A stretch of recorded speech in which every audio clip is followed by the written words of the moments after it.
Hey everybody, how's it going? Welcome to the channel Tech with KG. I'll have Stop the FOMO joining me very soon. Oh wait, there he is. Oh, let me add him. Hey, Hey, how's it going, man? pretty good. I forgot today is the 4th of July weekend already, right? Yeah, it is the 4th of July weekend. Things are happening. Yep, Craziness. a lot of things going on. Actually, we have a 4th of July weekend sale going on at Best Buy. So Oh, that's something nice. we can talk about for sure. Yeah, what kind of Um, prices you seeing? And there's a couple of good prices for the Sony TVs. They look to be holding their sale price, and LG TVs are holding their sale price as well. Cool, cool. Not so much the Samsung though. Doesn't seem like they're sticking with the 4th of July sales, which is kind of Well, weird. they did get cheaper over the Yeah, last few months anyway, so I think they shot their wad in Prime on Prime Day, right? yeah. Well, see, one of the things that they did do though is they made the 85 inch a little bit cheaper, the QN90A, which was Yeah, 37.99, I believe. that's And now we're significant. Yeah, Yeah, now we're looking at it being 35.99. not Wait, bad. looks like it jumped up on their price. All right. Well, on Amazon it's still 35.99. I don't know why it would jump up all of a sudden back to 37.99. I think unless they do that psychologically, every time, okay, so look at the pattern, right? Every time they Yeah. drop the price, people start buying. Mm-hmm. And then people stop buying, then they raise the price, and then they wait and they drop it, people start buying. So it's like a trigger for people to Yeah. buy, right? Right. And so one of the things that I kind of wanted to talk about today was if you Yeah, should yeah. wait until Black Friday, you know, like personally, what's your thoughts on this? And I, Okay. So here's the thing is if you need a TV now, like your TV broke, well, it is what it is. You mm-hmm, get the best price you can because let's just look at the worst case scenario. The best Black Friday price on this year's TV, any current TV, maybe an extra 10%, 15% off. So let's say right now your LG C1 is like 2100, right? Something around there. mm-hmm, Black Friday, okay, maybe it's 1850, maybe 18. You're saving 300, but that's 3 months, 4 months. You won't be watching a TV to save $300. Not, I'm not saying it's nothing, but it's not worth it for me. But yeah, and even the El Cheapo TVs, let's say your budget TCL 4 series 50, 55 inch is like 400 something. On Black Friday, you're saving another $50. mm-hmm, So it's nice to have if it's convenient for you and it's maybe only a week away. But if you really need a TV, the good thing is all the big reductions have already happened on Prime Day or before Prime Day, even, right? We saw it go from 2,500 to 24, 23. Now it's at 21. And I think that's where it's going to be for a bit. yeah, And yeah, so I don't personally I don't wait until Black Friday because I need my TVs now. And this is even before I had my own channel. mm-hmm, I use Costco as my measure. You know, yeah, Costco is a great price. Even on Black Friday, it's not going to be that much cheaper. Now, if you're talking like the 85-inch TVs, okay, you might be yep, able to save $500. That's a lot of money, but a 65, 55, even 50-inch TV, yeah, I wouldn't wait unless it's a Sony X90J. I think that one's going to drop to about $1,000 for in Black sure, Friday. I for really think sure. so. Yeah, Yeah, I like what you said yesterday, how you said you should have a set price in mind. And I think yeah. that's just like the greatest mindset to have when you're buying a TV is you just have a set price in mind. Keep note of all the prices that you've seen. And I think that is really cool. Like if you look on Best Buy's website, you can see that they have a thing that says our lowest price ever now. So let me highlight Oh, that. that's cool. Yeah, so let me see if I can zoom in on that. No, it's a little harder to see. But wait a minute. Technical difficulties. So if you see, you can see it say our lowest price ever. Uh-huh. So now you know when it's going to be at its lowest price that it's ever been at. So that's something really nice that they Wait. have added to their site. Okay. Yeah. Did the A8H go up in price yet? Because I remember Prime Day was like, what was it, 1,600 or something like that? Oh, Something wild. Yeah, I don't even know if it's in stock anymore. Yeah, right. So Yeah, maybe they successfully got rid of it. yeah, I noticed a lot of the 2020 TVs are just like out of stock or they've just went back up in stock, like in Right. price, and Yeah. Oh yeah, it's yeah, it's out not of in stock. stock. Yeah, it's done. They got rid of it. Yeah, but you can find an open box for 1100 if you're Ooh, lucky. I don't know, man. I am not a fan of open box OLEDs. Yeah, that's true. That's true. But sometimes they'll give you like a warranty for like 200 bucks or like even $100 if they're Okay, really there desperate to you get go. rid of the Right. TV. If there's a Geek Squad warranty, I'm all about that. Hmm. Definitely. If they throw it in, that's why I've told others, hey, just ask for a extended warranty for Geek Squad, and they might just throw it in, Yeah. Knowing from experience, like if you just ask for the manager just to talk to them about like the open box, they will and they might just probably throw make a it in. deal with you because they just want to like get rid of it, you know? Right. Um, Right. it's just taking up space for them in their open box section. So, Agreed. yep. Is it showing that we're live for everybody? Because It's a let's see.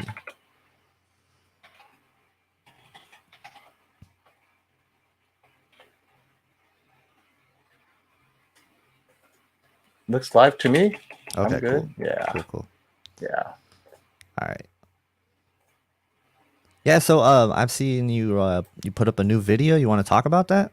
Oh yeah. Well, people are confused. So I put up the QNED 90 video, right? Uh-huh. And it kind of messed up the first time it launched. Wait a minute, that's messed up, man. What happened to editing? I have to go back and clean it up and put it back up again. But so Ah, it's so the it's an Q. older video. It's a newer video, but the edit was old. I'm like, wait. Okay. So I didn't put up the right version. I'm like, oh man, so I have to go back and find Gotcha. the right version. Uh, hey, should you be putting up just the? I only see the shared screen on. Ah, Oh, there we go. I was going to my say, bad. wait, I thought it was my computer. No, So it's that's my bad. the QNED 90. That's the video I just put up, and it really is comparing its true competition, right? So finally, we Hmm. have the real competitor to the QN90A. I don't consider the X95J a real competitor because, first of all, it's going to launch at 1800. It knows where it stands, so it doesn't want to try to compete price to price. So it's at 1800 at MSRP, so it'll probably drop a couple hundred more Hmm. by the time the holidays rolls around. But short of the X95J, there wasn't anything really this year non-OLED that would compete with the QN98. But now we have the QNED 90. I'm waiting to get from Robert the actual dimming zones for the 65 inch. Now, a lot of people are banning about 2,500 dimming zones, but we know that's probably the 85 inch. But you can't tell if you read some of these initial previews where they're saying, oh, they're saying 2,500 dimming zones, but I believe that's limited to the 85 inch. The question is, what's the 65 inch? And Hmm. so a lot of people are really excited about this TV. I am, by the way. Yeah. I'm very much excited to see what Robert's assessment is. If he ends up saying that this one actually is either as good or better, I may just end up getting it because it's important to find out, has Samsung lost its crown to someone? And if it's just a little bit worse, meaning, okay, it's not that much better. However, it's got 4 HDMI 2.1 plus Dolby Vision gaming, 4K 120. That puts it over the top for many people. So Yeah, but it could that's get just close and still win. yeah, the four HDMI 2.1s is definitely just on the 8K model though, right? No, it's on the And 4K. oh, I checked. I thought I we checked with confirmed that Robert. yesterday. Yeah, it checked with Robert. It's on the 4K. Oh, interesting. So Yep, their yep. website is wrong then, because on their Yes. website it says that it only has 3 and 4 for their HDMI ports for the latest 4K Yeah, 120. that's why. Now, Robert could check again, but I checked Yeah. with him. He said it's on all four, but we'll have to double check Yeah. again. I'll let him know that the website shows too Hmm. because I asked him before I did my video. But once again, who knows? Because I have, let me actually, you know what? Let me pull up my spec sheet because I think then that means the spec sheet would be different. And I'll share that with you real quick. Here we Okay. go.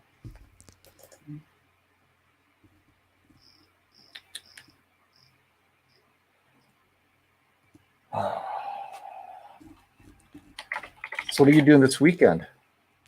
Uh, I don't have anything planned, to to be honest with you. They've banned fireworks, so Oh uh, no. yeah, Well, yeah, it makes sense. definitely way too dry over here. Ah, here we go. Hey, let me share this with you real quick. Hmm. Okay. And I'll get to some questions in chat. I just wanted to kind of give a little intro and talk Here we about that video go. you had because There we go. Okay, so let's check that out. If we go to, oh yeah, I'll wait for you to put on. okay, what are we looking at here? Uh, Share my screen. Oh, okay, let's go with that. Okay, so if we, oh, let me zoom in real quick. I know. I wish I could just make it bigger. Hold on. I know, right? No, No, no, it that's doesn't got it. actually make Yeah. it bigger. Just Here we go. All right, input output latest HDMI 4K 120 HDMI 2. Or ports 1, 2, 3, 4. So hmm there is clearly a disagreement between the actual spec sheet hmm and the website. So I don't Yeah, know, that's right? really I don't know. interesting because if you look on the 8K part of the website for the for the QNED 99, Hmm. that shows that all four ports have HDMI 2.1, which is what But it we has to, expect from, right yeah, for the 8K. 8K. But it's So definitely not a gaming TV because it doesn't have VRR. And I don't even know if it can do yeah, 4K 120. That's another thing. Is it even capable of 4K 120 resolution gaming? I don't even know about that. Because right. if you look at their site, it doesn't dive too deep into it. Doesn't mean it doesn't, but I'm just saying that on the QNED 90, they want to make hmm sure you know all the features are there, right? So Yeah. but Well, again, we got to verify because now we have a conflict between the actual spec sheet on the QNED yeah, 90 and the right, website. So, but right. Robert said that he spoke to I think the reps, and this is what they shared with him. So, you know, assuming the best case scenario, this is exciting. This hmm will be the first and only LCD TV with four gaming ports up to 4K 120 with VRR and Dolby Vision gaming. So, yeah, and that definitely may change some people's minds because look at it this way: worst case, it's definitely I think has to be a little bit better than the X95J. If you look at the Yep. dimming zones alone, even IPS, right? It's going to get bright, all that stuff. So, and it's priced right between the X95J and the QN90A. Right. That It's that could be it. I mean, yeah. just the It's two thousand pricing. dollars at launch, Yes, which at is launch, it's nice. right? It is great. It's a good price. I think that's cheaper than the QN90A right Q90 now. is So currently 2,400. That's yeah, $400, yeah. right? I think Prime Day went out to maybe 22, but hmm this is at launch. I am very certain that the QNED will drop by another 1 to 200 at least by Black Friday. Probably 200, right? By Yeah, Black Friday. the early price was like 2,200, and that was like last month. So to see it now down to 2,000 before it even launches is pretty And who interesting. knows? Maybe the Sony X95J will drop another 100. Oh my God, the QNED Yeah, 90 is at 2,000. Who's going to buy the X95J now? right. So as that goes down, they're going to press down the X90J because then, like, wait, no, why should I get the X90J? I'll just get the X95J. So this is Yeah, really good news all around for people looking for a QLED option, right? for sure. All right, here we got a question. Said I'm looking for a non-OLED for sports, news, and Netflix. Looking at the QN90A, the U8G, or should I wait for the QNED 90? Gotta wait, man. Gotta wait. Why not? Right? Because it's Yeah, might as cheaper. well wait. Not necessarily it's quote unquote better, but let's say it's 95 to 90% of the QN90A image hmm quality for what you're saying, sports, news, and Netflix, but you're saving $400 at Yeah, launch, and you're definitely gonna save another 100 at least if you wait out a month. So yeah, you gotta wait. for sure. I really Two, like the U8G. There's a lot to like about the U8G for sure. oh, that's a good point. So for James, UAG, how much money are you saving? Right now it's like hmm $1,300, 65-inch size. That's $500 cheaper than, or $700 cheaper than the Q90 at 2,000. So it's pretty significant. Yeah, and he didn't mention gaming, so um, Exactly. it seems like the UAG could be a really good buy for him right now. Let's see what else we got here. Just scrolling up to make sure I didn't miss any of these comments. All right, it says, does my 4K Apple TV need to be plugged into HDMI 2.1 on the A80J for watching Dolby Vision movies, or is 2.0 port okay? Well, you don't need to have it plugged into the HDMI 2.1 port at all. You can do Dolby Vision on any of those ports just fine. So, yeah, no worries there. I know that the new Apple TV has a HDMI 2.1 connection, but I'm not really sure what that's for. Do you know what that's for? Which one? The new Apple TV has a HDMI Oh, 2.1 connection. What's the point of I, that? I think they want to do. I mean, it's supposed to support gaming, but I cannot imagine it's going to support high bandwidth gaming. Uh huh. No one knows because 4K 120 HDR 10-bit Yeah. is all that you get with the 2.1, and I don't think the Apple TV is capable of supporting that. Right. I cannot imagine, but maybe it is. Maybe it's a pass through to its online cloud, and it's passing through 4K 120 10-bit. Mm-hmm. Yeah. That's a possibility. Oh, hey, look, it's classy. Are you Hello. Hey driving? man, Yeah. So I missed part of that question about the ports, but I did answer him in the comments that you could do the Dolby Vision on the first two ports on the Sony TVs. Yep. Yeah. And maybe the HDMI 2.1 port for the Apple TV, you think maybe that's for the high frame rate if it ever goes to 120? Is that but what then that's for? No. you don't need 2.1 for that. Oh, you Yeah. don't? Okay. No, Vincent did his video on the Apple TV, and even though it has 2.1, it's pretty much just that's the port that they bought. It doesn't seem Oh, like there's There okay. you anything go. internally All that'll right. handle it. Gotcha. Right. Cool. Yeah, and for a lot of Um, people who have the Q90R, it supports 4K 120, just SDR 4K Mhm. 120, 8-bit. Yep. Yeah, I have a friend with the Q80R trying to play his Xbox at 120, but can't get it to go to 4K 120. And I thought that it was supposed to get an update to do that, but I haven't kept up with the R series. Yeah. I know the 90R had it most of the year. I think it even launched it with that feature, but that'd be interesting if they did update the ADR, or if they promised that update. That actually is pretty good that Samsung would continue to support the ADR. I just assumed they moved on. Hmm. Yeah, I don't know. He can't get it, the 4K 120 to work, and they never updated the eARC. Yeah, no, they didn't. Not even the Oh, 90R. man. It's a bummer. But I don't know if you guys saw, but Vincent also had a video today on that Onkyo receiver with the HDMI 2.1 ports, and didn't measure any increase in input lag. So that's good news. That is Well, good that's news. excellent. Yeah. Hey, that could be just a very expensive switch for those of you who just need that plus a little bit of AVR action. And it has Dirac, probably, right? That's their flagship. If it's their flagship AVR, it comes with Dirac as well.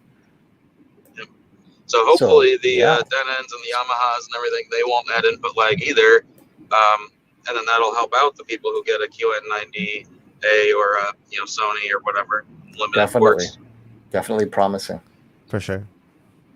Yeah. Oh, it looks like we got a super chat here from Jay. Thank you. Did you guys play Resident Evil Village? And if you did, what are your thoughts? Did you? Any of you?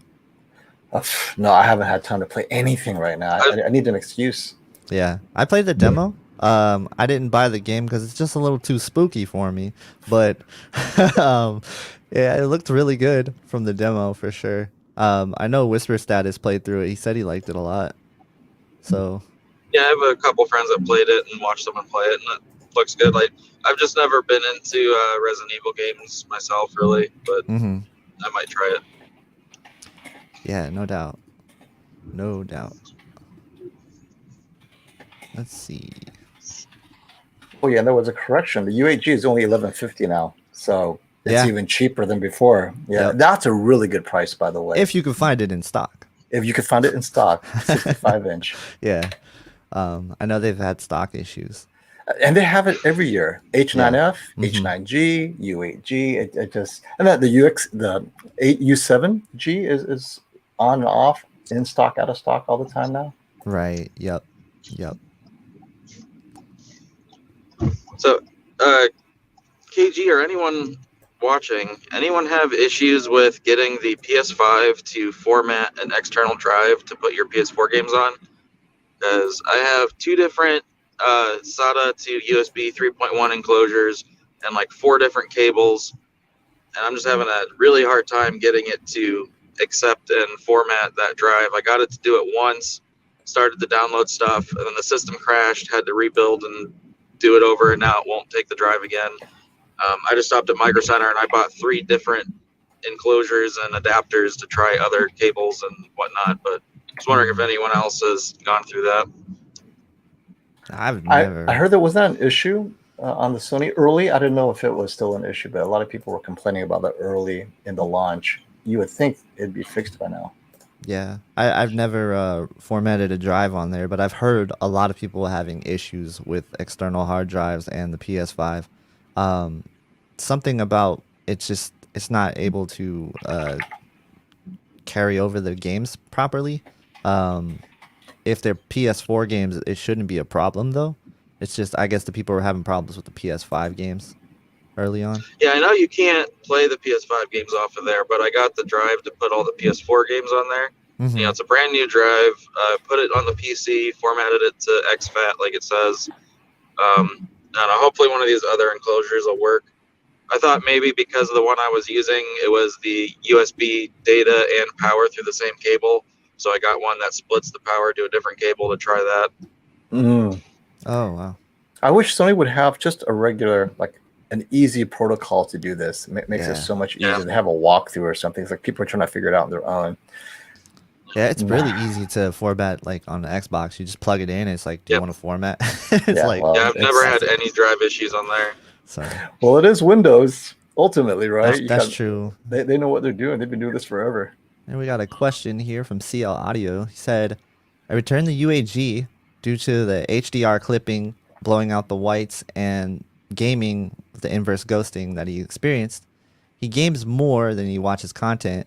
Should he get the LG C1 65-inch or the 65-inch A80J for $21.99, or wait for the Your game- other TVs? The C1 is such a good gaming TV. I don't know. Yeah. I mean, you could wait for the QNED 90. That would be a little bit cheaper. And then we expect it to be a little bit brighter. So if you need a bright TV, the QNED 90 becomes possibly your bright TV alternative to the C1. But if you're playing in a dim room, I think the C1 is just, I don't know. I mean, is there anything better than the C1? That's it, right? Yeah, I mean, between the C1 and the A80J, they're both really great TVs. If you need more HDMI 2.1 ports, it's definitely going to be the C1. And you're going to get VRR out of the box, so you don't have to worry about if it's going to come or not.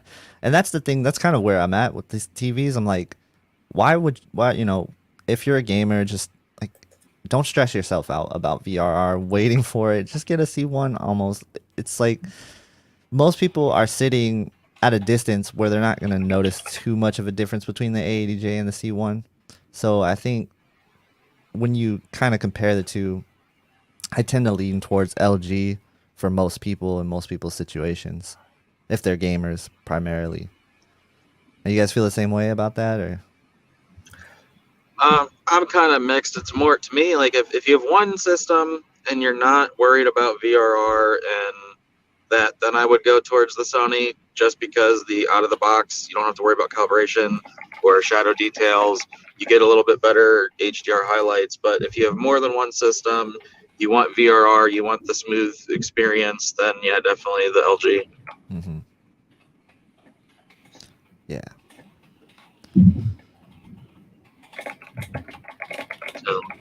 So, is anybody? Hold on. Let's see. I lost that question. It was right here. These things move. So FOMO, fast. yesterday There you we were kind of briefly touching on budget TVs, and the U6G came up. Did Yep. you know that it doesn't have eARC? No, I didn't. But I just assumed it wouldn't have anything other than 60 hertz. That Yeah. It Yeah, doesn't I mean, have I ER. It thought doesn't it would be- surprise me, but I didn't even make assumption either way. Do you think that's an Yeah, issue? I, You was think it'll be an looking at issue? it to me it would depend on the person, because like, if we're finding out the running through a receiver doesn't add input lag, well then sure, just run all your games through the receiver and then you don't have to worry about ARC. Well, but- let's talk about eARC just as a technology. Isn't the big thing with eARC is that possibly better lip sync, and more importantly, the one that people always talk about is lossless Atmos audio, right? Mhm. But if you listen or watch to a lot of people who have made the comparisons, they honestly couldn't tell the difference between lossy and lossless through eARC or ARC. And now I haven't critically listened to both versions. I just assumed eARC would be the better one. But a lot of people have said that the ARC Atmos version is fine, especially if you're playing it through a soundbar, then it's pointless I don't to know go eARC. So I don't know. But what are your KG. thoughts on that? Uh-oh. Are you guys Uh-oh. frozen? Oh, I couldn't Nah, tell if I you're think frozen or if it was nah. class. Everyone's Yeah, like, I your don't know face if is it's just me because I have reception, but FOMO I don't was know. kind of gone there for a minute. Nah, yeah, I yeah. think it was you. I think it's definitely you. Well, Yeah. you're the only one whose face was frozen, class. Okay. You were See, saying for me, something it and you was cut just out. like FOMO. Yours just dropped off completely, but me and Oh, how KG were weird. still here. That's Oh. weird. Yeah, no, you were definitely robot for me. You were saying something and you cut out. What were you saying? Me or Classy? Oh, Classy Uh, was saying something.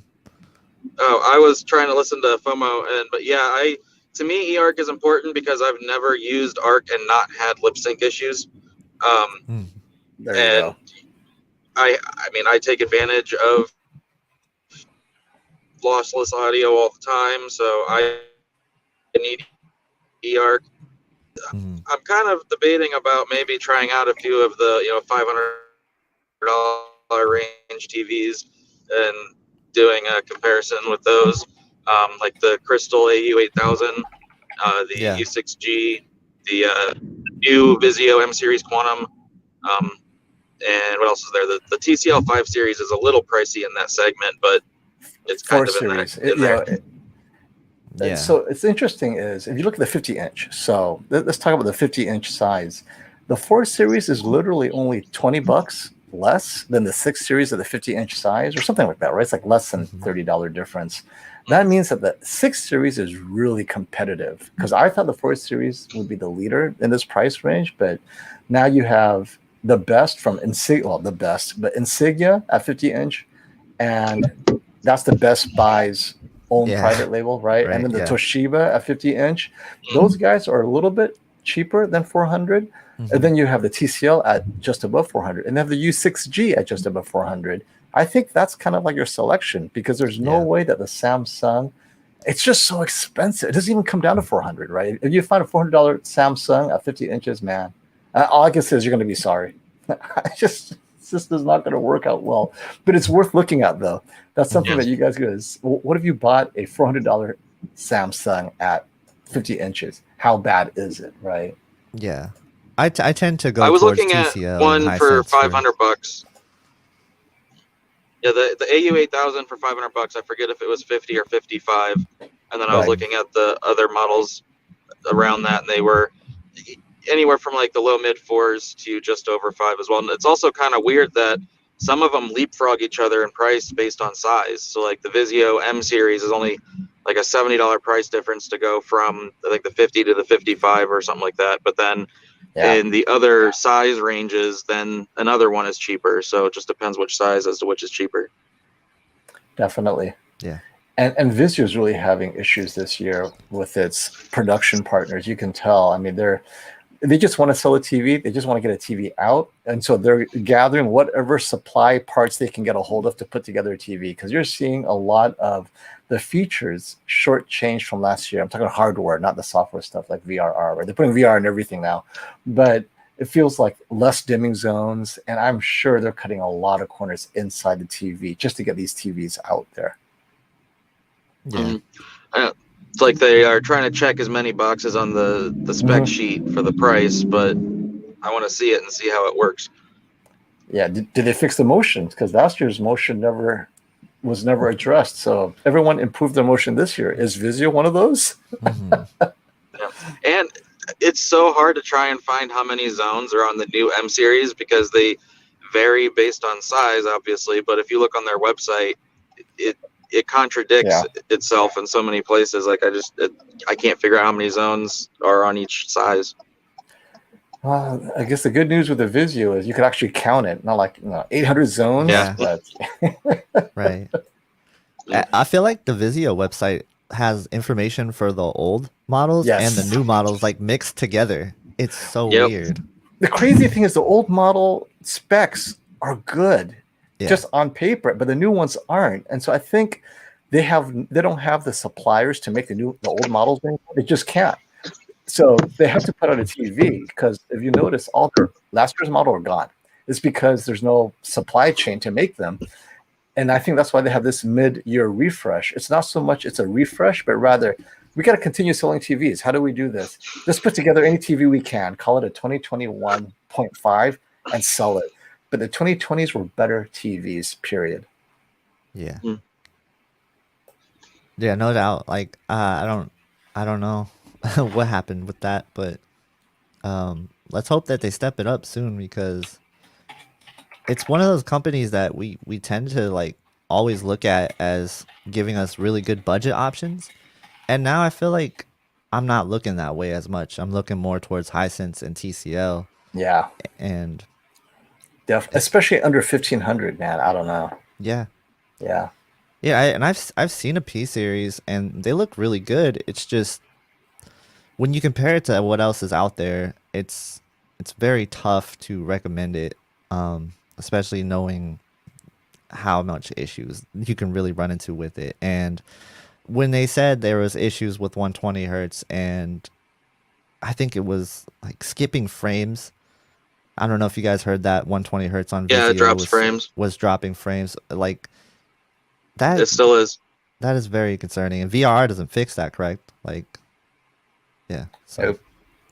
that is just so Well, odd it was to a me. blank screen before, so at least you got Yeah. something on your screen this time, right? That's true. Yeah, so it's nothing against Vizio, and we would recommend it if there was something like actually tangible to recommend with it. Well, But did we right get to now, Joe's question earlier? I forgot if we answered that. which one was that? Let me see. Where is Joe? Scroll up. Yeah, well, I gotta Oh, get under going back. Tech Med. 428.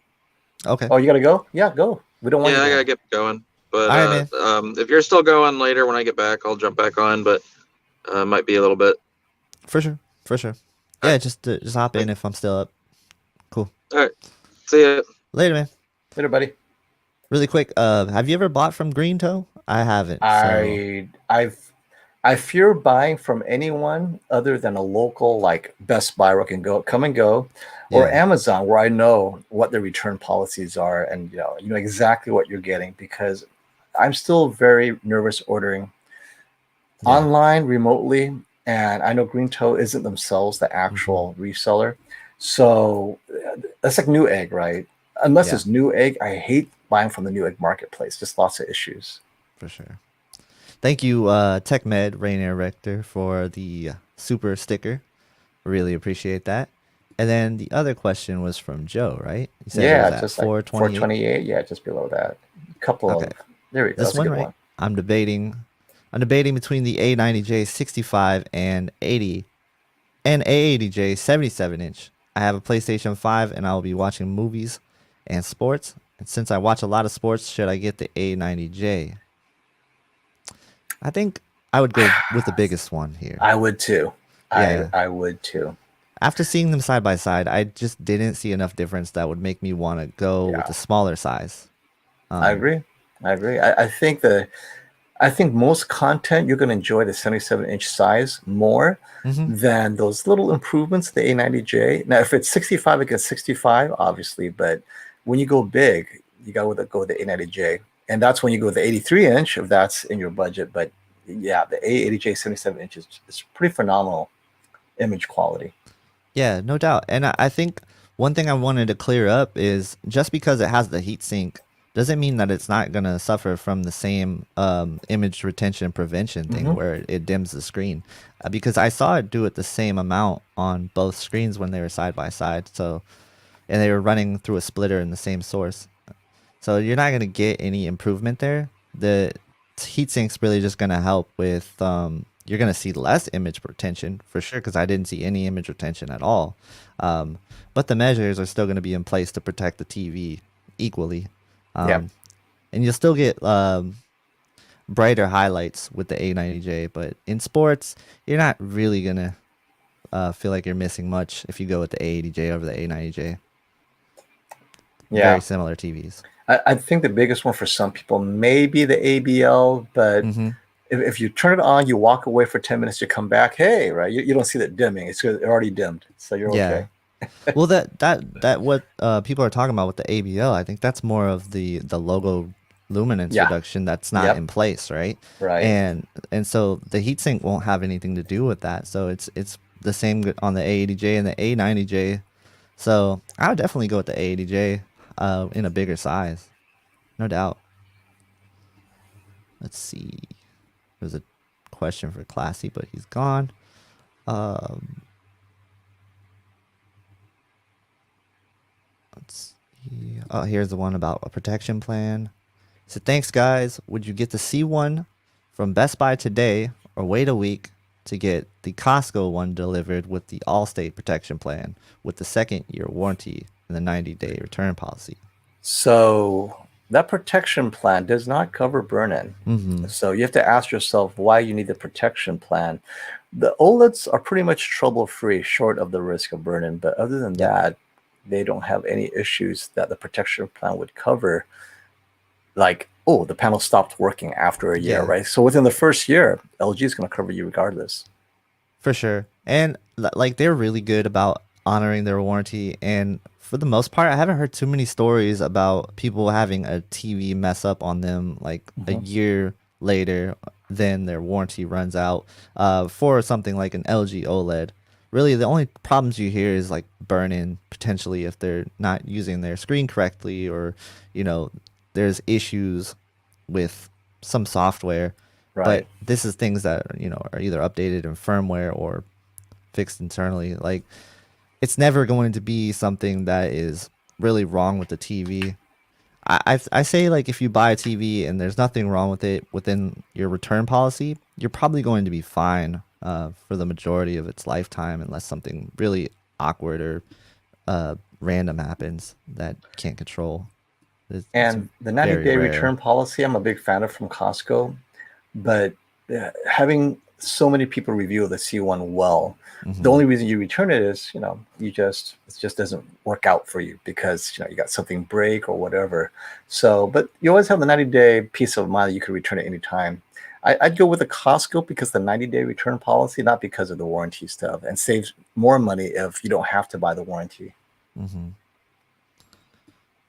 So I haven't personally seen the G1 in person, but he wants to know, is it similar to the A80J and the A90J?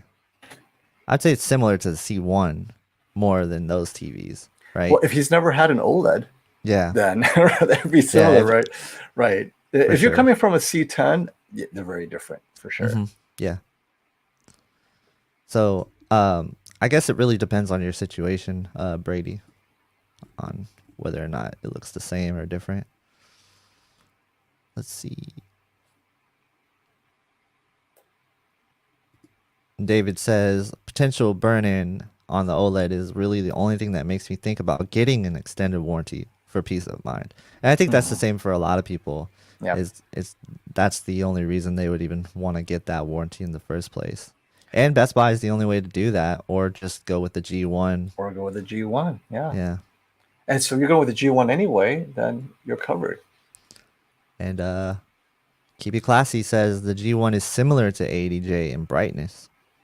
Yeah, that's Which makes the interesting. A80J a great buy because it's less expensive than the G1 and it has a stand.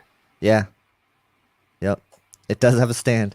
Um, I still don't know why they didn't include the stand if they want to sell more. I, Making a case for the C1, I guess. Just get the Yeah. C1, right? But then, and the C1's so close to the G1. So, Yeah. Yeah, like the only reason why I didn't wait for the G1 is because of the stand. I was like, I'm not gonna mount this TV, um, so it's gonna be an issue reviewing it. Let's see. If I miss your questions, just go ahead and type it again. Sometimes it's hard to see these in chat. I wish you know what I wish StreamYard would do is like if somebody has a question mark, just highlight it. Like just Oh, highlight it. That way I can just click a question, you know? right. Because a lot of people are Use a just talking question mark. amongst Right, themselves. right. Yeah. Yeah. Well, And that's here, that's why there's super chats there, right? Is yeah, to that's really that. draw your attention. Yep. And here's a super chat. Speaking of a super chat from James Kennedy. Thanks, guys. Non-gamer, would you consider a UAG? Would consider a UAG, but it's sold out. I should have mentioned that my room is Oh, bright, large windows, glare, so leaning just towards so a you know, QNED the 90. UAG is not sold out on Best Buy, just on Oh, Amazon. So go to just Best on Buy. it's back in stock in Best Buy. I just checked it. You got the Nice. 55-inch and the 65-inch available in Best Buy. The same thing. You better order now. And Yeah, the price is similar. go 1150, 65-inch, 900 for the 55. yeah, go pick that up. Um, Hmm. for sure. But yeah, if you have a bright room, I think you're definitely you have to get an LCD for sure. A bright LCD. Um, that said, even in a bright room, you still might encounter some issues with an LCD. Just depends on where your light's coming from. Hmm. So, because I know That's true. somebody who got a Samsung last year, and they were really excited about the anti-glare technology, and then they got it, and it was the light Rainbow. was hitting it, rainbows bouncing Yeah. off of it, and Yeah. for that kind of situation, I don't think there is a solution. Like No. you just gotta get blinds for your windows if you're Yeah. gonna watch TV. Or watch in vivid mode. And Yeah, right. yeah. Convince your wife, just like, hey, get these blinds, because I know a lot of people are like, my wife won't let me get blinds, and you just Yeah. gotta find a way. There's nothing you can do about it if it's too bright. You got to get a brighter TV or blinds. Hmm. Yeah, and an OLED can certainly work in a brighter room too, as long as it's not facing the window, and Right. as long as Well, you don't look, have lights too. looks Like like James Kinney bought the UAG just now. He said, done. Thanks again, nice, guys. Wow, that was quick. Good job, yeah, James. good job. Oh man, I hope somebody wasn't trying to like check out at the same time and they only had one left. It was like a race Could for the be. PS5 almost. Well, the Oh my UAG is gosh. such a good price, especially how they Yeah, dropped to 1150, which I did not realize they did, but that's a yeah, good price. that Yeah. is a really good price. There's no doubt And it about won't that. go much lower because if you guys look at the pricing pattern for the H9F and the H9G, 150 off MSRP is about as low as it goes for the rest of the year. So this is it. Yep.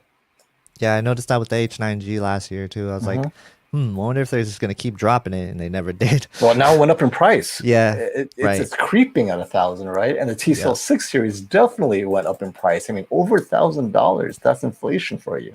Yeah. Well, because they don't have as much supply as other companies, so like what they got is what they got, and then they'll Yeah. get more, but it goes quick when they do get more, just because of the limited supply. And when word of mouth spreads that this is a good TV, and it is, other than the Yeah. gaming issues that I found, I really love this TV. Yeah. Um, yeah, Well, it's for watching content, right?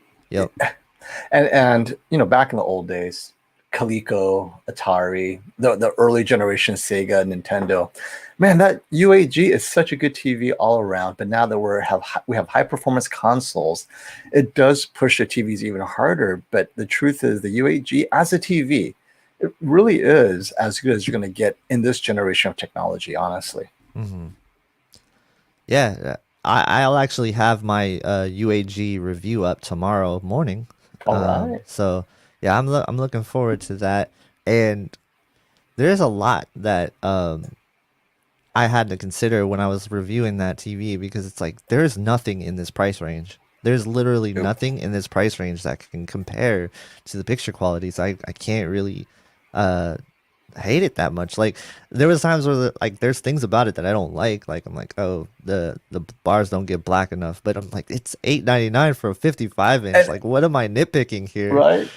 Yeah, it felt weird, like kind of saying the negative things about it, but I definitely had to tell everybody what the negatives and the positives were about that TV. But I And definitely think the positives outweigh the negatives. And sometimes when that I do mention that, like, oh, the black bars, but then you forget, okay, but then that would include the X90J, the Yep. X950H. I mean, everything else Yeah. has that same issue, if not worse, and only the QNED90 does better for almost twice as much, or Yeah. actually The twice as much, right?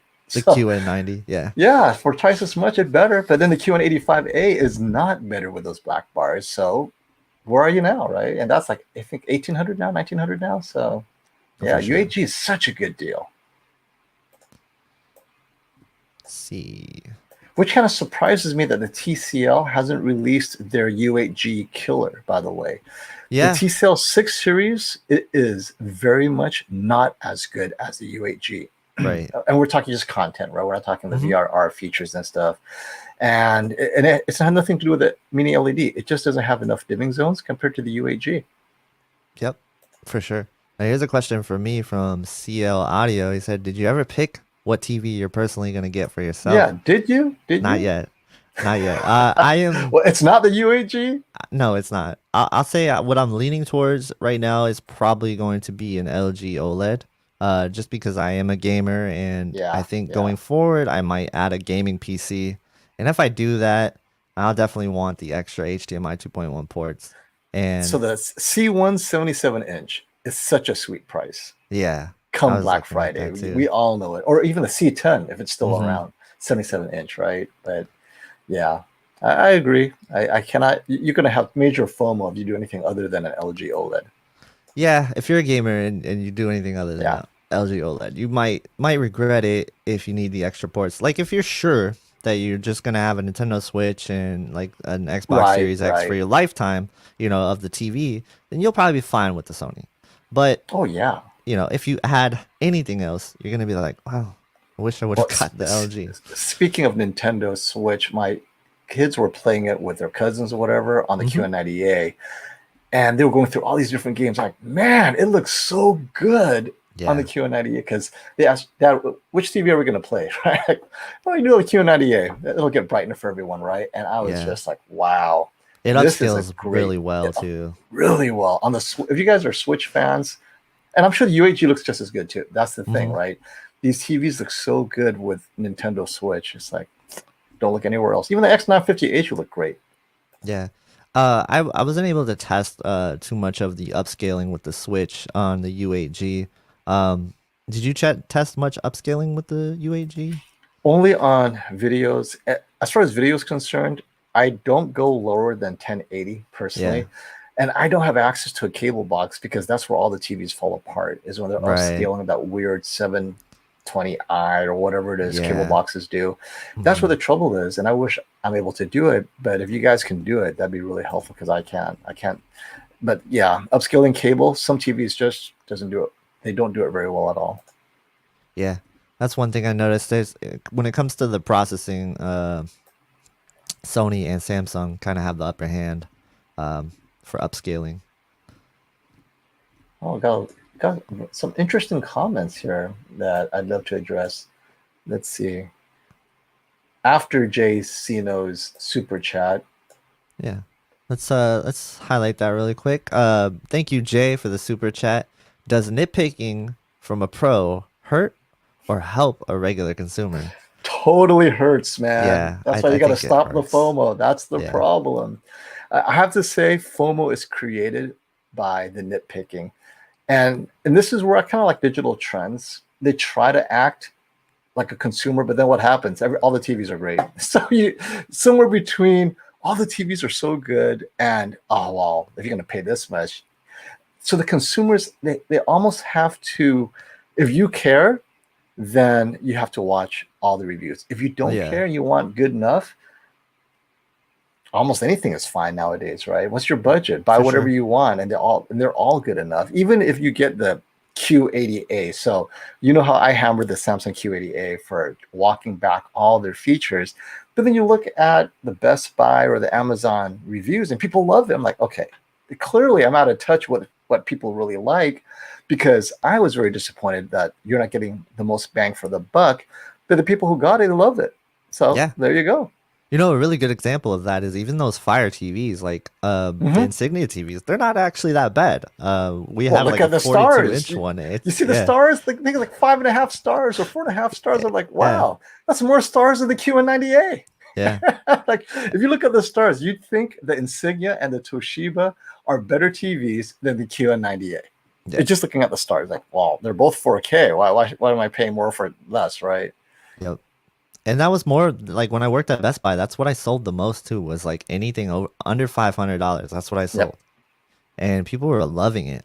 So, and it's hard to like go against them because there was one point where I was looking at it Insignia TV versus a Sony TV, and then the Sony TV was like 1200 and the Insignia was like 400. They were top and bottom to each other and they almost looked the same, and I was like, okay, well, like I can't really blame you for wanting to go with the Insignia, but you're going to be missing out on a lot of features.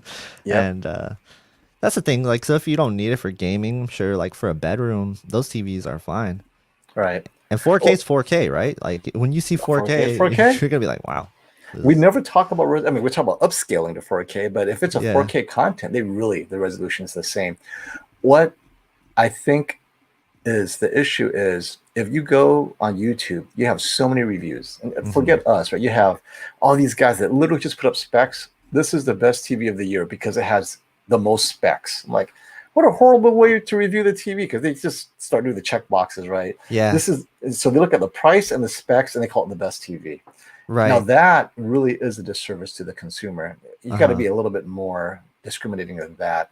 But I was going to answer or comment on Jim Salas's comment a couple below Jay Sino.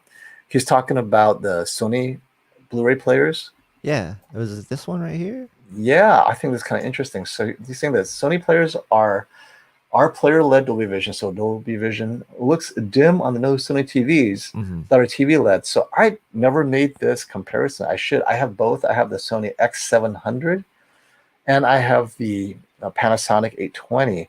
Yeah. When I compared them on other TVs, both of them were identical, and that includes the A9G. So, but maybe the new TVs might be different because the new TVs are TV led. Yeah. So maybe there's something that I'll check it out. I don't know that though, but that's interesting though. If that's what you're seeing, Jim, and you have both, oh, that's not good for Sony Blu-ray players. That's for sure. No, yeah, that's not good at all.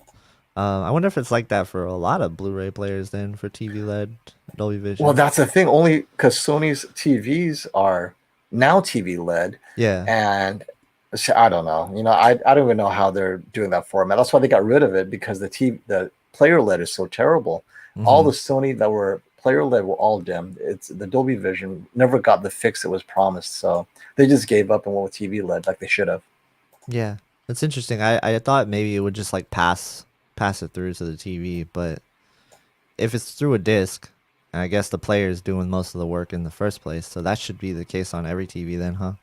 Well, that was the issue with the Xbox. They were using player led as well, and that caused a lot of problems. Player led is not a good solution, period. No. It just doesn't work well. So it sounds like the best way to watch Dolby Vision content is probably just streaming right now then, huh? I have found streaming to be pleasant. I'm Yeah. not complaining. I think Netflix Dolby Vision looks phenomenal, right? Yeah. I have no complaints about that at all. Right.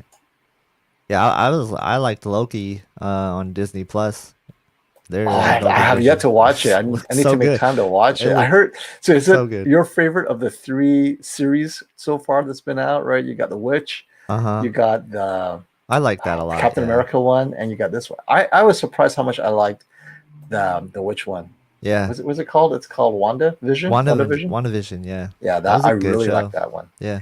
But it got better and better significantly. Like the first one was kind of, I don't know, it's kind of weird. Yeah. The first it built the pilot was like, right. I was like, what is this? With the Captain America, like the first episode, boom, there was action. You're in the middle of it, right? I still need to watch that. Yeah, I haven't watched that one yet. Yeah, I won't give you spoilers, Loki, but yeah, that one took the reverse tack. You jump in and boom, you're like, Yeah. wow. yeah, I like Loki so far. I heard a lot of Doing- reviewers are saying doing it's a the really good best of the job. 3, so I'm looking forward to that.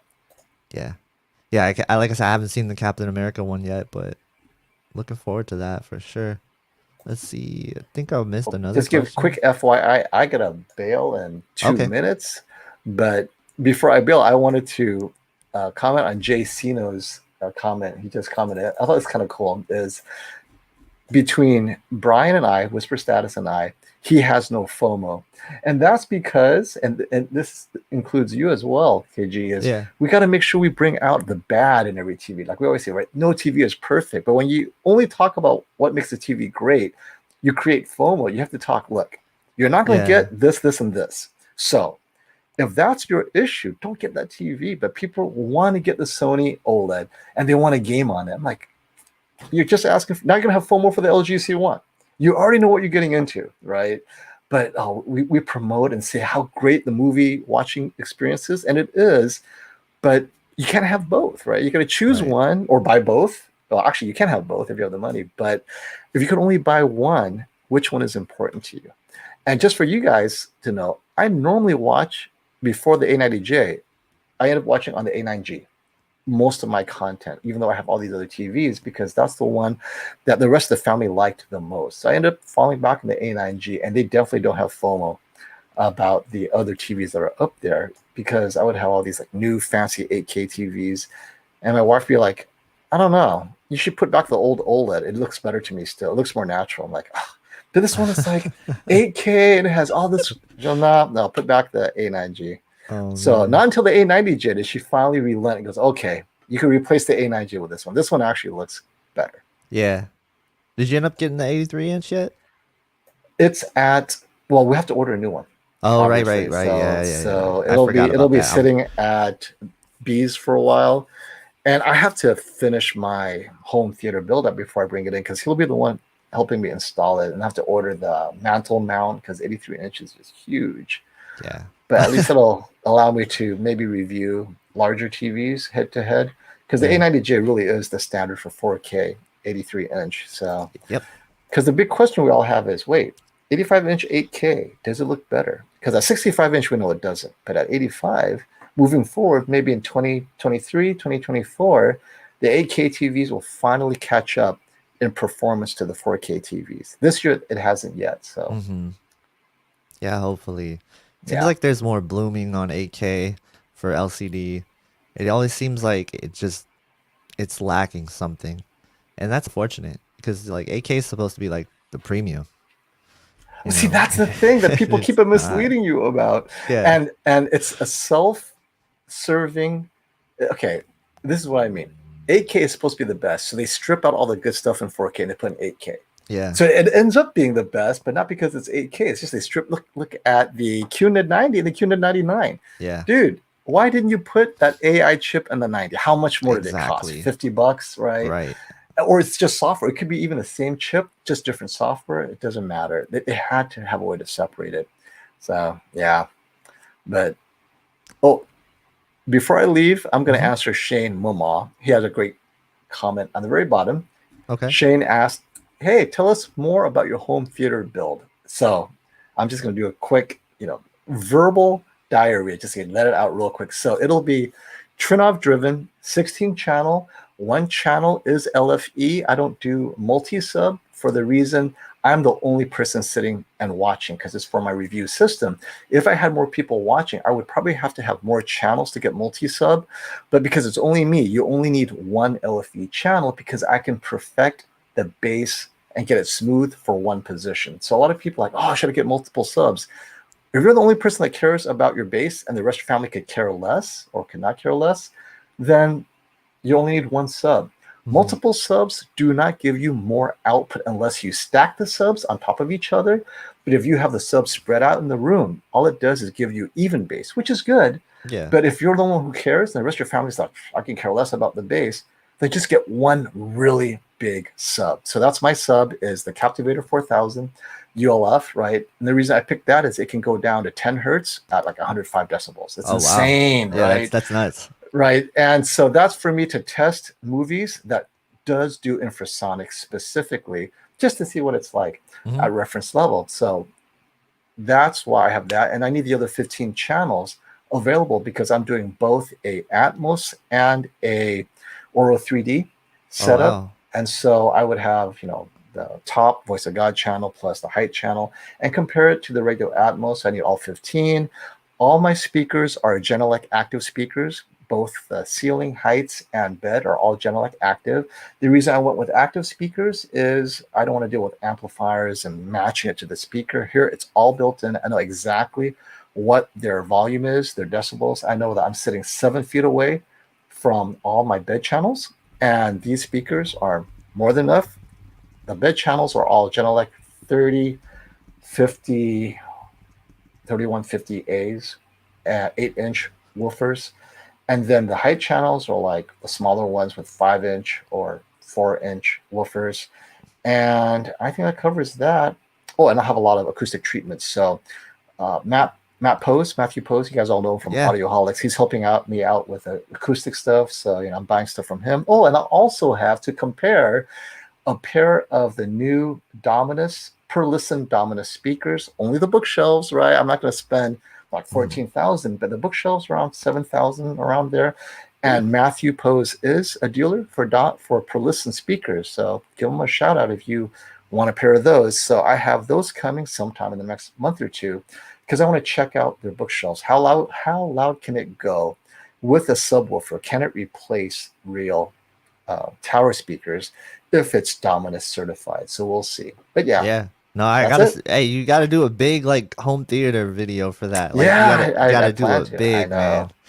Be a walkthrough because I Yeah, had it's to gonna be create it to cool. do real movie reviews, right? Because as the creator intended, they want you to have this level reference and this and that, and I forgot the source. So Kaleidoscape, I am actively working with them because they have a lot of content where their bit rate is significantly, well, not significantly, 20% higher than what's on a 4K Blu-ray or more. Wow. And their audio may be better as well. And so I'm working with them to do a head-to-head. Okay, well, this is Blu-ray. This Kaleidoscape is on an 83-inch TV. So if there's any detailed differences, I can see it. So we'll see. Because a lot of movies have banding, a lot, right? Yeah. And sometimes, is it the TV or is it the source? You really don't know. I mean, you Yeah. see the banding, and I will have the Kaleidoscape version of those same scenes and go, let's see if there's banding here. So they're very excited to do that with me as well. So that's kind of cool. That's cool. Yeah, you're gonna make me have FOMO on all this stuff, I man. know, I have a right? Sonos Beam. That's my setup.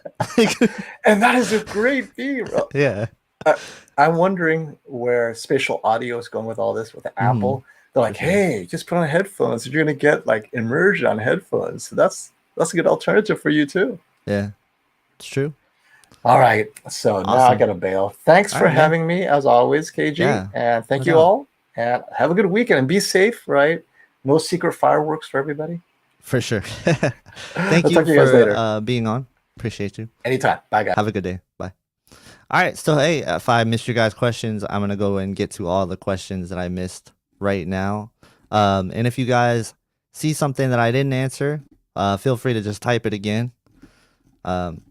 Always great to have FOMO on with us, and also always great to have Classy on with us. I'm not signing off just yet, so don't leave. We're going to get to all the questions here. And let me scroll up.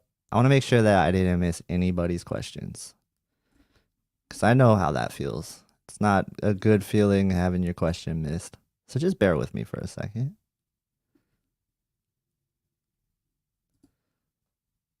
So Mr. Mystery said there's a new firmware out for the QN90A. Will you guys be reviewing it? I personally can't review it because I don't have the QN90A, but I'm sure if we talk to FOMO about it, he would be interested in checking it out and telling you if anything's different. He'll probably make a video if there is anything significantly different about it. And that gives me kind of a reminder on the Q90T and 2020 QLEDs. I am doing a review on that firmware, the 2016 firmware. That will be coming soon for sure. So stay tuned for that. Ryan asks, how far back do you have to sit from a 65-inch or 77-inch OLED so you don't see the grid Venetian blind effect? I think that you're gonna see that Venetian blind effect grid pretty much anywhere you sit. It's a very noticeable thing if you see it. The thing about it is it's not very common. You don't see it a lot.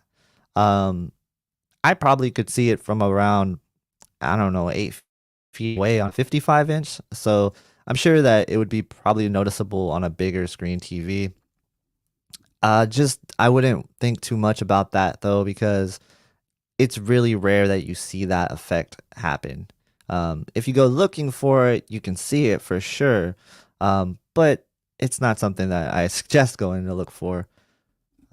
But yeah, I think with those sizes, you'll definitely notice it from time to time.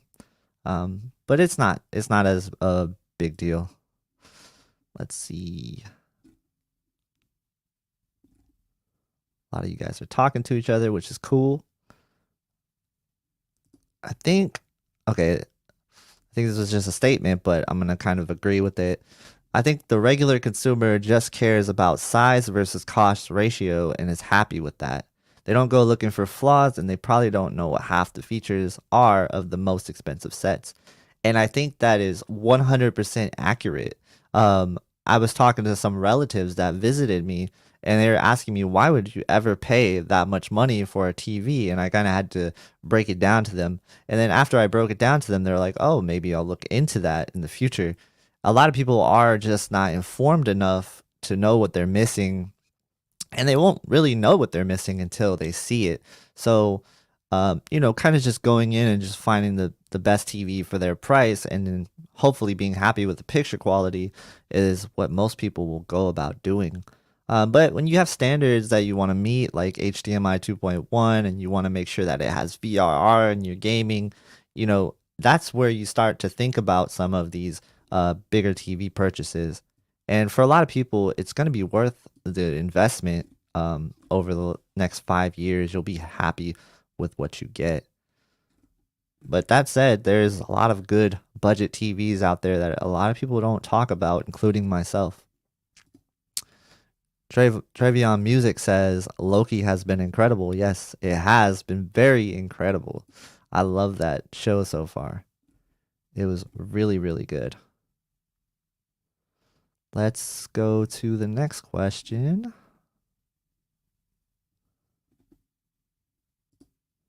Would you recommend purchasing a 65-inch Q900R for $2,300? I would not. Just because it is a older 8K model, they do have issues with blooming, and overall, you're going to want to probably save that for a better 4K TV. The earlier 8K TVs and even the 8K TVs now from Samsung just aren't there yet. Unless you go with a bigger size with a ton of dimming zones, like kind of like TechMed, Rainer Richter has the 85-inch 8K. He loves that TV. But for 65-inch 8K, you're really not going to notice a huge difference with 8K at 65 anyway. Like, you want to go 75 and up for 8K. And for the price, I definitely think you're better off finding a good 4K TV. Catching up here now.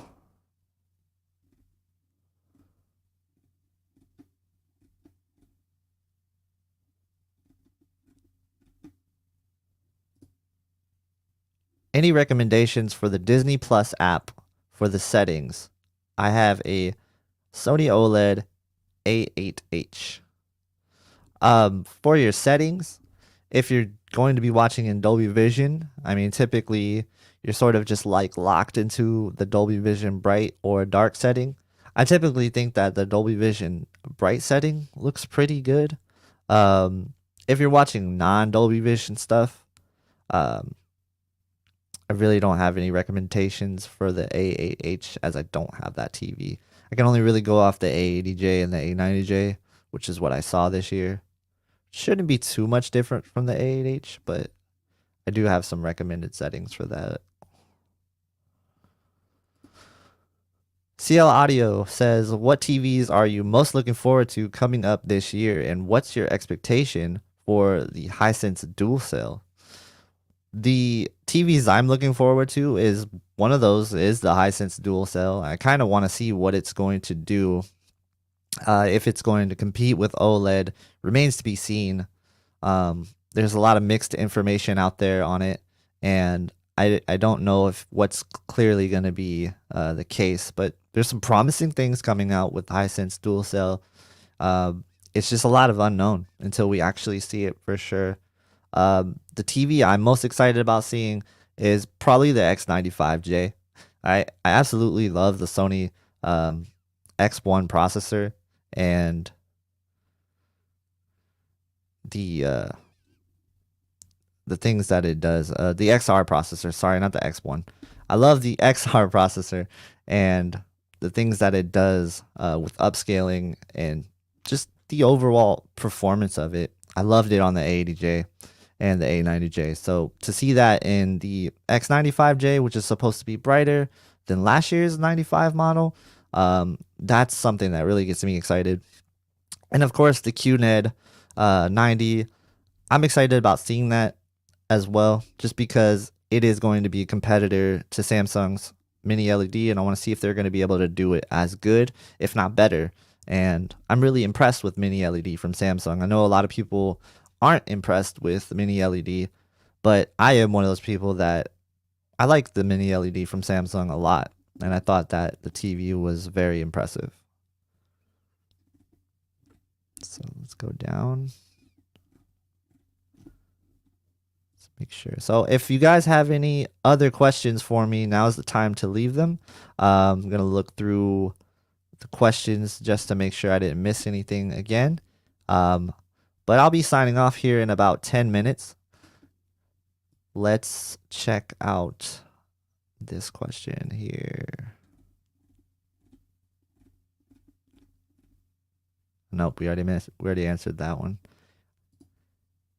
Any third-party VESA stands or VESA mounts that you recommend that would allow for center channels and sound bars underneath 70 inches and up? Nothing that comes off the top of my head for that.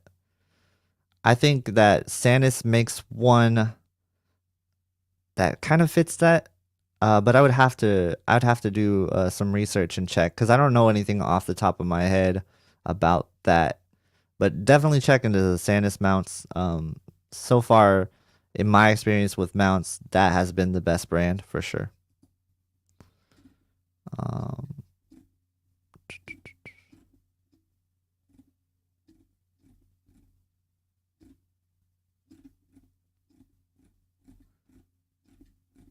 So, yeah, it looks like I'm caught up with questions. Are you guys, have you bought your TV yet? Or are you going to be buying your TV soon? I'd love to hear about that, because I want to see how many people are actually still in the market for a TV, or are they just kind of just checking out the TV scene still, even though they have a TV, which is sort of, cool. I think that you just still want to be a part of the community, even though you have a TV. That's very great. And here's a question from Amari Lopez. Sorry if I said your name wrong.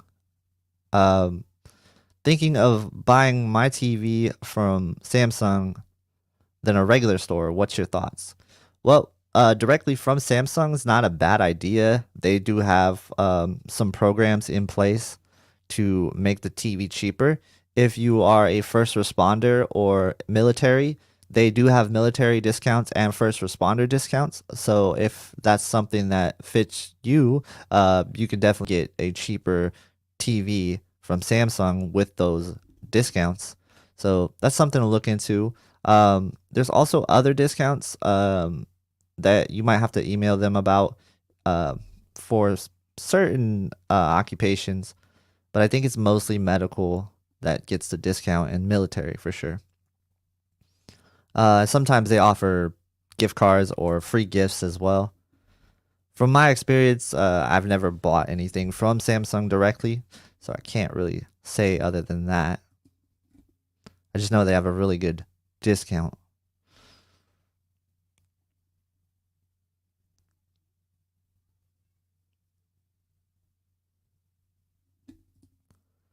CL Audio says, to answer your question, I've been waiting forever to get gaming tech TVs.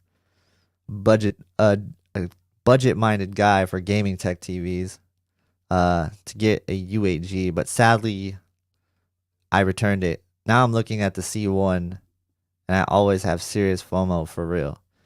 I know the feeling. Um, you know, when you find a TV that you like and you're hoping that it's good and it ends up being very disappointing, that's something that, you can't really replicate. And you just hope that the C1 that you're looking at is going to be something that satisfies you. And I think it will. I think it will. The C1 should be a satisfying thing for you. So hopefully that is going to solve all your issues. I think, have you ever had an OLED? I'm just curious. If you haven't, you'll definitely be wowed by it for sure.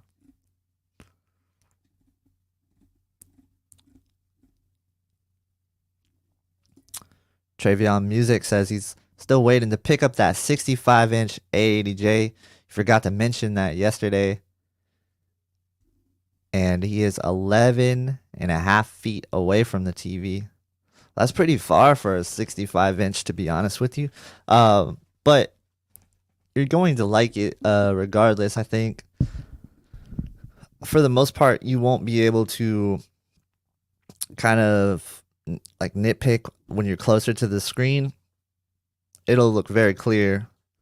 And that size is definitely it's decent size, but 11 feet, that's pretty far away. Can you move your chair up at all? Because I would suggest to be a little bit closer than that.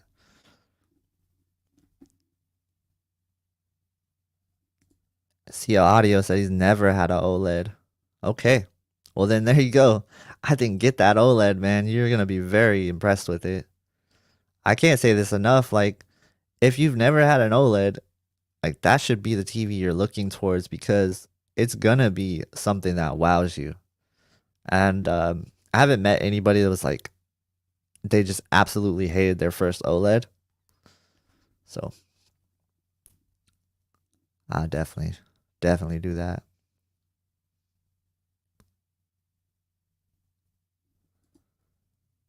The Grim Reaper says he started his first gaming OLED with CX from Costco. Then he upgraded to the C1 and he absolutely loved them. As good as advertised. Ended up with the A80J 77-inch and can't say enough about the picture quality. Wow. That's quite a journey of OLEDs.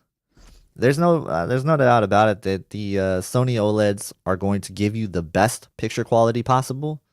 And yeah, the 77-inch size, that's a dream TV right there. Congratulations on that. I know you're loving that. There's a question for Classy. Is Classy still here? Oh wait, I see him in the chat. Okay. Said he can't wait any longer. My TV is fine, but I want a new one. I was waiting for your review, but I feel like I gave it enough positive.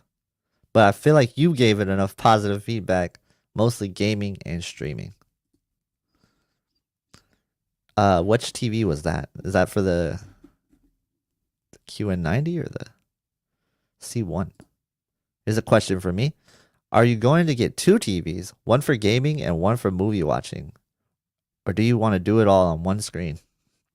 So what the plan is I'm looking to get a 48-inch to 50-inch TV for my bedroom, and I'm going to make that kind of like a side office where I do some video editing, and I'm going to add a new computer to that.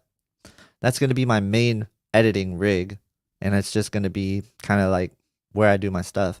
And then for this room, I'm going to get a bigger TV than the 65-inch that's right there.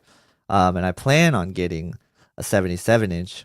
I don't know if I'm going to follow through on that, but we'll see. I'm still talking myself out of it and saying I'll just get a 65-inch just because that's what I'm used to.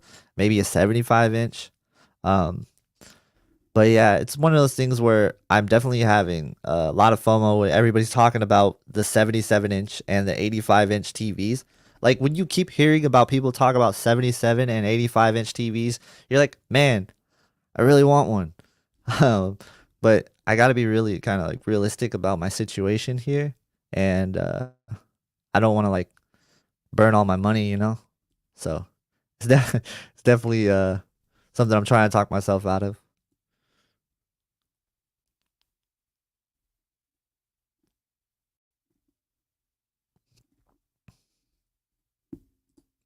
Talking about moving your furniture, your girlfriend won't let you, or oh, okay, the sectional would overlap to the balcony from the door of the balcony. Okay, yeah, that it'll be fine. I think. For just like watching movies and stuff, that'll be fine. I personally just like sitting closer, for more immersion. But most people should be fine. I'm curious to hear where everybody else sits with their TV and how big their TV is. Because I've been thinking about that myself. It's like I want to get a 77-inch back here, but if you're sitting, I don't know, I'll probably be sitting 6 feet away from a 77 inch. Is that too close? Would I be too close? Like, would I have to move my couch back, or what? What do you guys think? Is that way too close?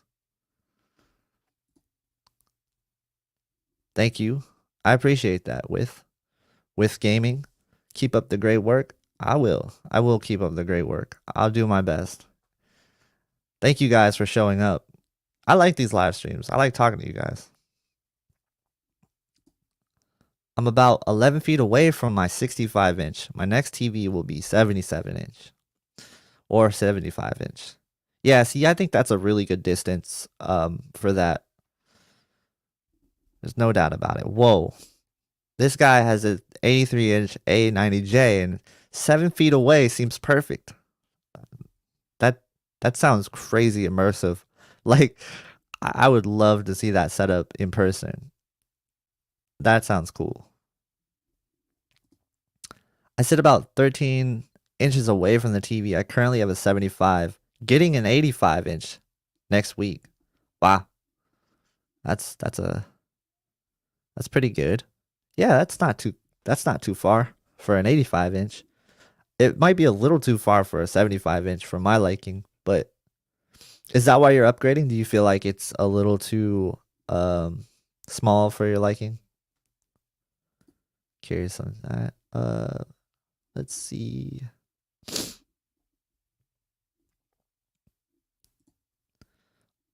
Monster Lover says, I'm 6 feet away from a 65. Would love to get a 77, but maybe that's a touch too big. That's kind of the situation that I'm in. I have a 65-inch Q90T right now, and um, I want to go to a 77-inch OLED. Now, is that too big? Maybe. I don't know. I might get it here and I'll be like, well, that's way too big. And I'll just have to move my couch back more. But yeah, I really want like the most immersive experience possible. Um, but yeah, monitor is 43-inch and I'm almost right next to it. So if I get a 48-inch monitor or a 50-inch monitor for editing, that shouldn't be too bad. I mean, I'm looking at the screen right now, and what I have is like I have like multiple windows open, and ideally, what I would want is like a big, where like I could see all the windows, and I'm not gonna be able to miss things like chat, and I'll be able to see everything. So that's the hope, is that when I do live streams and stuff, I'll be able to have all these multiple windows open. Um,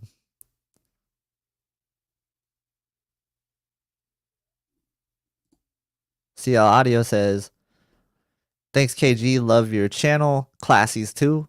Much appreciated. You guys bring different takes to the tech, which is great. Thanks for the live streams. Thank you. Appreciate that. Yeah, Classy's channel is really great. If you guys aren't familiar with Keep It Classy Tech, he is an awesome dude. Hops on the live streams with us sometimes. And I talk to him offline all the time as well. Looking forward to playing some Sea of Thieves with them and maybe some other games. I don't know. You guys been playing any games lately? I saw that they added Dark Alliance Dungeons and Dragons on the Xbox. I tried to play that, It's a little clunky, not gonna lie. Trying to get through the tutorial, it's a little clunky. But yeah. Appreciate it, Travion. Thanks, man.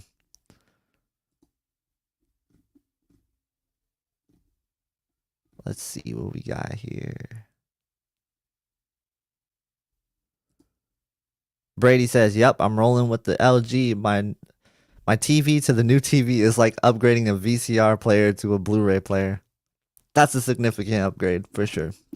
Um, yeah, I when I got my OLED, the TV that I had before that was a 43-inch or a 50-inch TV, and it was a Samsung JS 8000 or something like that. I don't remember. It was one of the first super LED TVs that they had, and that was a significant upgrade.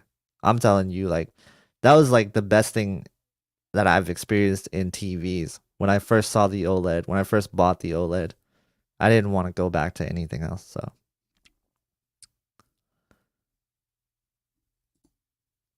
hey KG, is a QN90A 85 for 2900 ish a better bargain than the A80J at 3100? I would say so, yeah. I would say if you can get the bigger TV for cheaper than a TV that is 77-inch, yeah, I would definitely think that the QN90A at that price tag is good. That is a good deal. Like both of those are really good deals, but the one for 2900, that's like $700 off of its current price tag. So, yeah, that's a steal.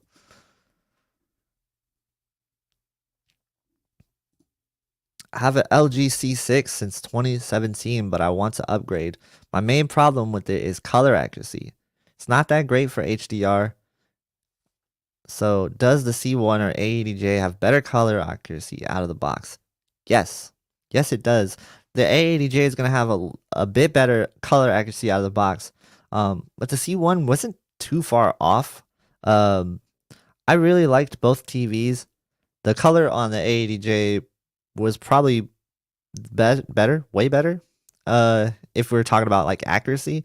But the C1 definitely had more of like a punchy, saturated colors to it. And I will say that yes, the TVs have gotten way better from the C7, which I used to have, to seeing the new OLEDs this year. I definitely think that the color is better, the brightness is better, and it just seems like it's just better all around. There's tone mapping for gaming, which you didn't have on the C6 and the C7. At least I didn't have it on my C7. I don't know if there was a firmware update. But yeah, like getting all those extra features, it's definitely worth the step up. A lot of questions rolling in. I like it. Kung Fu Kenny says, how much vertical banding is acceptable on a new OLED? Do you check out your panels with grayscale vids? I do. I check all of the panels that I get with the gray slides, and I have to say that a little bit of banding is okay. And I haven't seen an OLED without banding until I saw the A90J. There's a little bit of banding on the A80J, but the A90J was like completely the cleanest set that I've ever seen. And with you, I've gotten pretty lucky, I guess, with OLED banding in terms of what I've seen. The C1 had a little bit that I reviewed, but I don't think it ever was creeping up to be a problem in regular content. So as long as it's not going to creep up in regular content, I think I'm okay with that, you know? Just like Keep It Classy says, however much banding you can live with, right? So yeah, that's what I would say about that. I think that it's gonna be hard. You're gonna be hard pressed to find a OLED TV that doesn't have some amount of vertical banding. So also awesome name by the way. I love that. Kung Fu Kenny. That's from Kendrick Lamar, right? Yeah, I think so. I think that's where I heard it from. Let's see.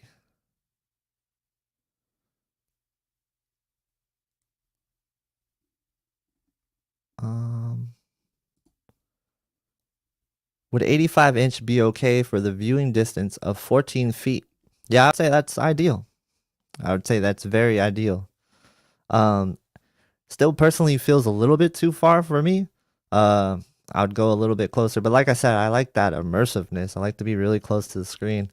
But for like regular viewing, it should be just fine. Wouldn't go smaller than that though. I really wouldn't go smaller than that if that is your viewing options.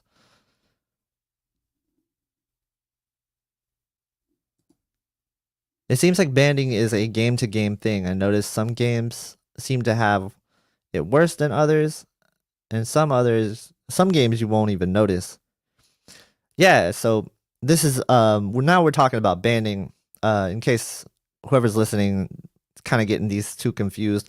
One is vertical banding, which is a panel uniformity issue, and the other, what Grim Reaper is talking about, is color banding. And this can happen in the skies. You can notice there's banding in the skies, and this happens a lot in games. And sometimes it's even baked into games, so you have to be really aware of that.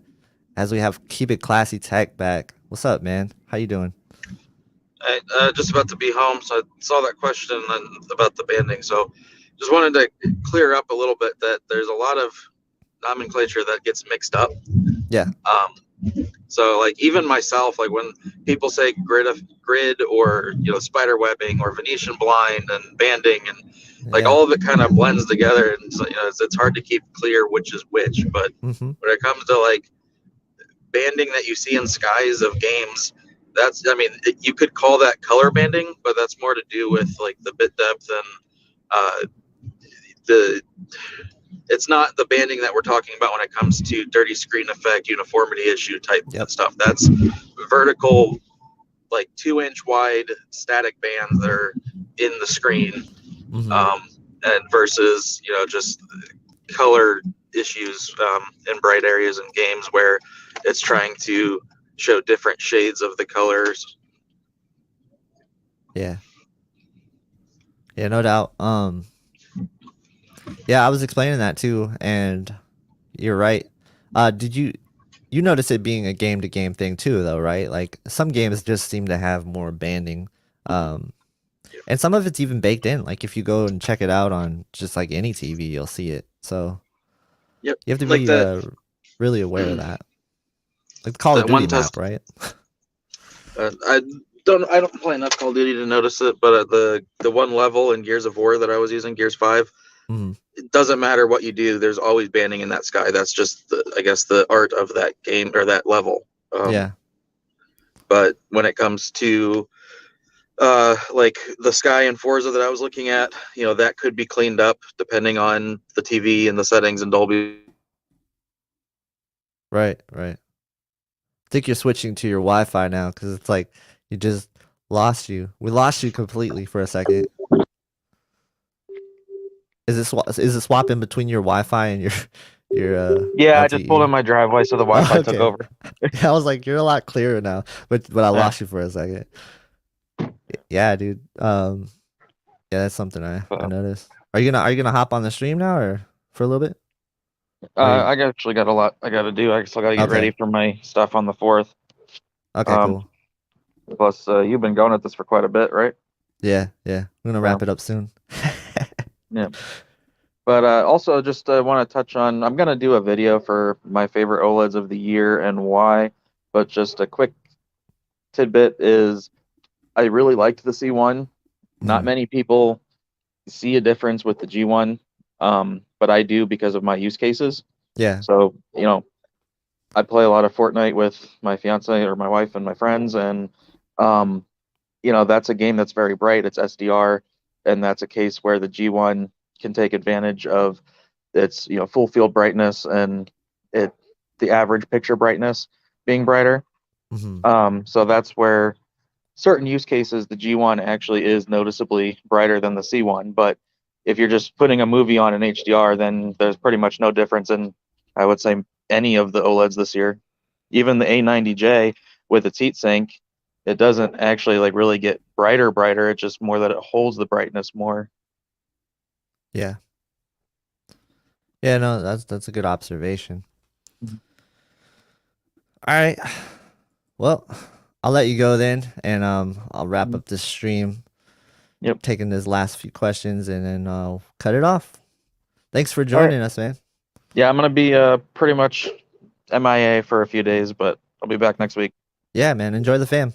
Yep. Later. Have a good one. Yeah, you too. Bye. Bye. All right, so last few questions here. Are you excited for the QNED 90 and the X95J? Yeah, we spoke about this earlier. I'm definitely excited about those TVs. One more question. Let's see. Actually, that's not a question. That's just a statement. All right. Thank you guys so much for stopping by. Appreciate you guys so much. As always, make sure you check out the channel. Subscribe to it if you're not already. I'll have the U8G video up tomorrow, so look forward to that. Subscribe to my channel. Subscribe to FOMO's channel. Keep it classy tech. Thank you guys so much for joining us, and I hope you guys have a great day.